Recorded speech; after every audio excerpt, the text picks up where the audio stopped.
This is one thing Charleston White said that a lot of people called him crazy for, but when you look at it, it's like, damn, he might be right. He said, black people and white people, we only got each other for real, if you really think about it. At the end of the day, if you go as far back into the country as you want to look, we got similar mindsets as far as what we want for our communities, except ours isn't as deranged and like, oh no, our prospering and separating from y'all does not mean we want to destroy y'all. Like the racist thing, like for us to prosper and separate, we got to eliminate y'all. Like I seen the KKK, infamously known for working with the motherfucking I believe it's the NOI. Yeah. Because the reason why they worked with the NOI is because they said, okay, you want to separate and have your own farm and do your own thing.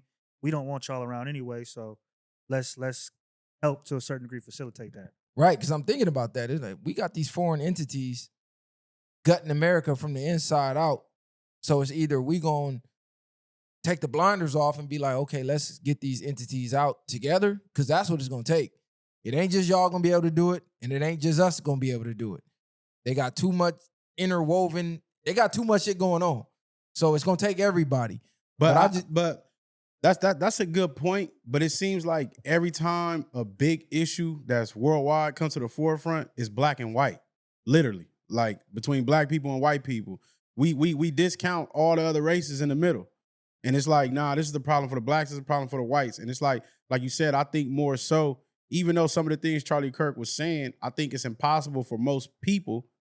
Everybody's not Bruce Lee. They don't look at humans just as a human race, like one race. Even though that would be like right, in reality, that won't happen because some people still hate you for the color of your skin and not the content of your character. So I just think everybody will want that to the definition of what you just explained. Everybody will want to be able to be with their people and grow in a sense to make sure if it's better, it's better. But a lot of people still want to integrate and still deal with people because you still got races that fuck with everybody. So I think it's far-fetched, but you got to start somewhere. I do, but the reason I say black and white, because if you go from the beginning of the damn country, it was black and white. Right. If you go through historical events where the country against everybody, for the most part, you look at them wars and you look at that military, niggas was on the front line. White people coming behind. But even the racist ones, But we was forced to be on the front line. No, I get it, but I'm saying even in the times of war, some of the most racist, when the bullets started flying, realized I'm not supposed to hate you. I need you. My dad was telling me about shit like that. You got this white boy over here came in hating niggas, and then he seen how his people was cowering and how niggas who was forced to be on the front line was out here trooping for real. He like, I want to be over here with y'all. Yeah. They telling me to hate y'all, but shit, they finna let me get shot. Right, because at that point, when you go through situations like that, it becomes the heart of men, where your warrior spirit at is beyond what color you is. Because if you a white boy that's gonna crash with me versus a fucking coward, 10 cowards that's gonna get on, who you gonna thug it out with? So nah, for real, because and I think every other race, they follow behind the leadership of whites and blacks.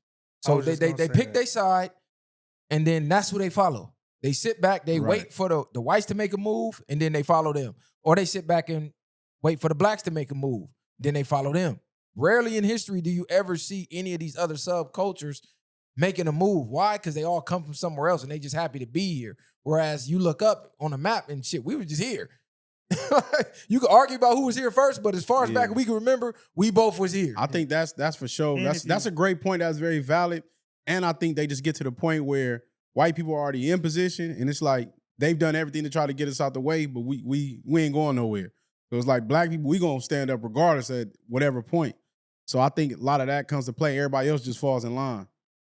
Yeah, but I think what you're saying is true, but it's hard to happen because I think a lot of white people, especially, white people in power, have that subconscious fear of us doing what they did to them.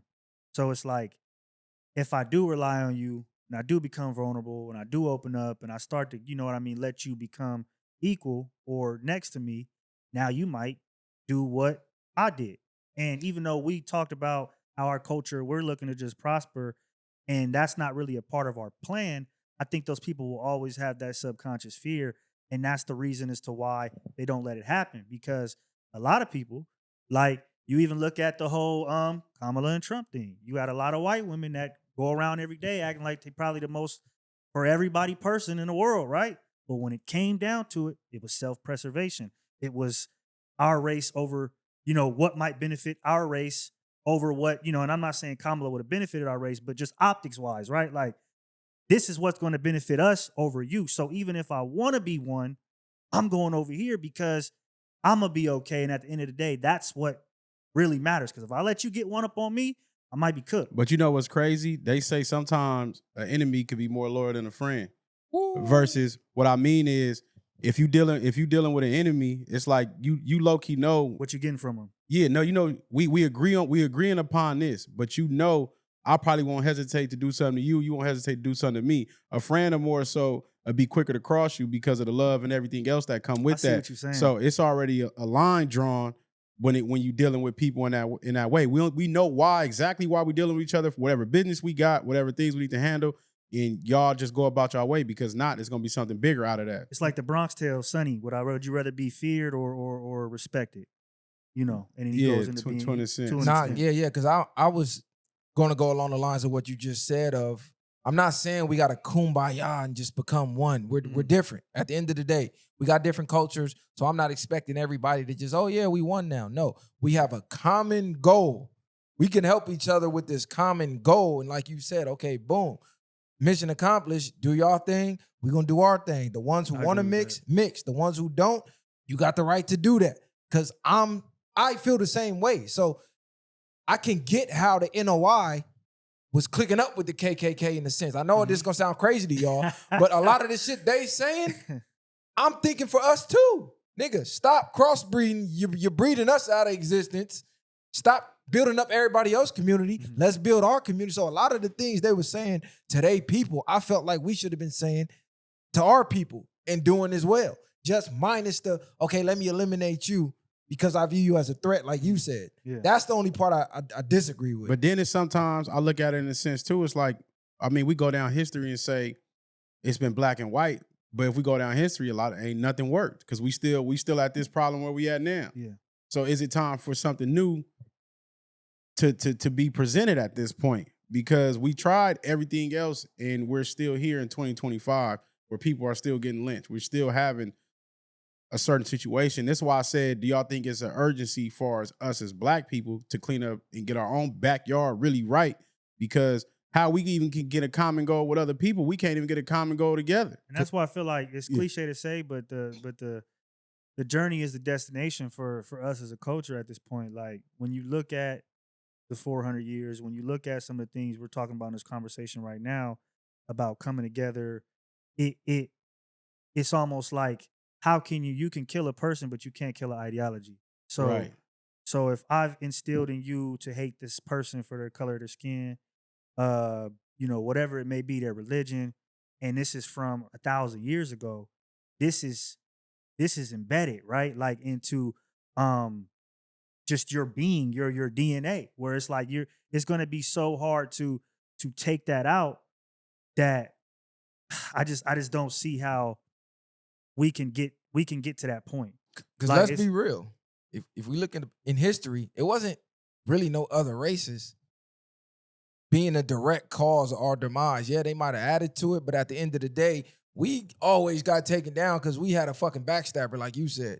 Somebody who crossed us out of fear of what may be happening losing to them. So out of fear of that, oh, damn, I think y'all might win. Hey, man, they planning this.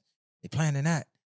Right. Ain't nobody ever just really stood to us one-on-one or where the odds was even almost even and just stepped on us. That ain't never happened. And even with that, right? Like the tricks that they play where it's like you guys, for lack of a better term, crabs in a barrel, where it's like they can come to the community and say, hey, come here, do this to destroy your community because you will get out of this bucket. So a lot of people assume, well, shit, I'll do it. Like the drug dealer who killed a whole community, but to a certain degree, but he's at the mansion in the hills. It's like people don't really care because we've been conditioned to be so on survival mode that the moment we get a chance to get out, we don't even necessarily think about the morality of it on a long run. We just do that. And then it's like, but it goes to the point too. It's like it's generations of what they do. Like racism is embedded. It's taught. It's kids. It's like when you think about they had classes in schools of kids teaching them racism, teaching them the KKK type of slang or phrases and songs. You know what I'm saying? Kids singing and they're not even knowing what they're being programmed with. It's no different from that. Like imagine you know the ABCs and you know all this type of stuff. Like that stuff is in your memory. You pledge an allegiance. Yeah. Some of that stuff as a kid you learned at 7, 8, 9 years old, you never forgot. Yeah. So just imagine if that's embedded in you from a kid, then that's where the biggest problem at. I don't believe people are just born racist to the point where they just wake up and be like, oh, this person look different, so I hate him. So Nah. I think a lot of things are embedded in people. But I that's think what true. you're conditioned to be is far more important than what you were born to be. You know what I mean? Like whatever you were born to be doesn't necessarily matter because we're creatures of habit. Where it's like, again, if I can instill this into you over and over and over again and draw parallels to rewards for this type of behavior compared to rewards to this type of behavior or skin color, et cetera, et cetera, et cetera, I just further strengthen the ideology for you to ride with your people over all people because you're just going to continue to see the benefit of that. People ain't as racist as they claim to be or portray to be. If somebody is drowning, Yes, I probably they do. don't give a fuck who coming to save them. I don't know nobody who finna be drowning on the brink of death and a black lifeguard coming. They like, nah, don't touch me, you motherfucker. You're right. And just drown and pass away. Out. They gonna be holding on for dear life, nigga. No, that's facts. Or they anywhere they in a near death situation, they don't care what color the person is to come save their life. So you really got to think, how much do you really hate somebody? Do you hate them enough to just be like, no, I'm not fucking with you at all. I'm gonna die with my beliefs? Probably not. So then you probably don't really hate this person as much as you claim to. Then you should act like it because then why do now I gotta save you? Like, would you say, you get what I'm saying? Like you are that racist when it's just a regular day. Now when some shit jump off, you want the people that you hate to see you drowning, if we're talking about the scenario, and then save you? And at that point, I'm like, why would I do that? And that's all I'm saying. Because you can go right back to being racist. Because we can look at, you can, but it's to the point like he said. Well, they might just be like, fuck it. It wasn't about. It was about me being saved, self-preservation versus worrying about that. But we just take sports and music and things, for instance, like things that you build. What is it? Camaraderie or whatever. Mhm. The type Camaraderie, of, yeah. Camaraderie. Yeah, there you go.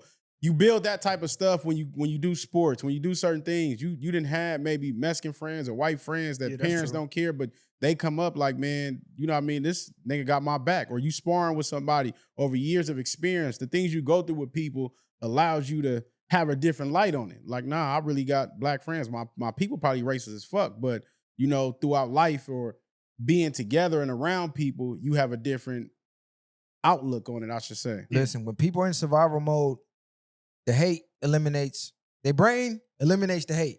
And then they look for ways to survive. If you look at the ICE situation, we all know what was going on. We got to go into details. A lot of hateful people from that community, not everybody, but it was a lot, even to the point where Charlie Kirk, I just seen a video today where he was talking about it. So if this white boy knows about the inner workings of what was going on, don't tell me it's not real. But you've seen a lot of that hate being pushed to the side and people asking for help from the very people they claim to hate. And then as soon as they fall back and don't need the help no more, now it's all back to fuck you again. How long do you think America can keep the dam from breaking?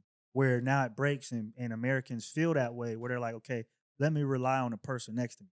Because I feel like America is still doing a very, very good job at making it seem like nothing is as wrong as it really is when it comes to health, when it comes to the social media crisis, money crisis, right? All these different things that America is struggling with, I feel like they still have provided a comfortability for the average American citizen where when do you think that will come into play?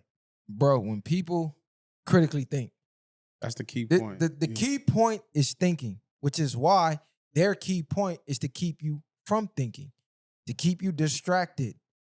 Everything is in that book. I literally read it line for line. Quiet weapons for silent wars. They give you guns. They give you drugs. They give you alcohol. They give you mindless entertainment 24 hours around the clock where your brain is overstimulated and you never actually think. We got a nation of adults that never think. From the time they wake up, they're scrolling, Then they get to work, they're working, they get off work, they're scrolling, and they're watching TV, and they're getting faded, and then they're rinse, cycle, repeat, and they do that for 75 years and die. They never stopped in silence and thought. When people are in silence, they panic. When people can't find their phone, they panic. Right. I need some type of entertainment. I need some type of entertainment. Turn the TV on. I gotta do something. I can't. It's too quiet in the house. I can't sit with myself. But silence is golden. And that's the thing they don't want you to understand. You got to go back within, because everything that we see without came from within. So it's really crazy, because that's where your superpower is at. Is in being able to sit with yourself, being able to be in your own energy, being able to be a critical thinker, and just question everything.